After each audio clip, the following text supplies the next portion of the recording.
की लग्नापूर्वी प्रेमविवाहांमध्ये एखादी व्यक्ती एखाद्या व्यक्तीच्या प्रेमात पडली. का बाबा आवडलं ग तुला त्या मुलामध्ये? अरे कसला सोशल आहे, केवढे मित्रमैत्रिणी आहेत त्याला, इतका पॉप्युलर आहे आमच्या कॉलेजमध्ये, आणि असा पॉप्युलर मुलांनी माझ्या तो प्रेमात पडला, म्हणजे खुश ना एकदम. काही वर्षांनी लग्नानंतर काय वेळ झालं एवढा तुला आवडला होता? अति सोशल आहे, वेळच देत नाही मला. सारखं आपलं मित्र मैत्रिणी त्यांच्याबरोबरची ऍक्टिव्हिटीज, जे आधी आवडलं होतं तेच नंतर आवडेल असं होतं. एखादा मुलगा म्हणतो का रे तुला ही मुलगी आवडली? अरे इतकी स्वतंत्र विचाराचे, आपले निर्णय आपण घेते, जाम मी तिच्या कॉन्फिडन्सच्या प्रेमात पडलो. आता काय झालं मग? सगळे निर्णय स्वतंत्रपणे घ्यायचे असतात. माझ्या कानावर पण घालत नाही कुठली गोष्ट.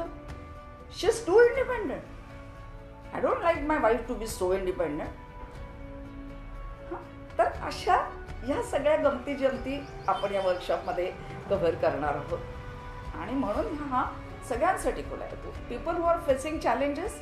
तर मी मगाशी म्हटल्याप्रमाणे की आपण या संबंध लग्न या विषयाची मांडणी एका ब्रॉड कॅनव्हासवर करणार असल्यामुळे they will put themselves on this canvas. They know their issues, right?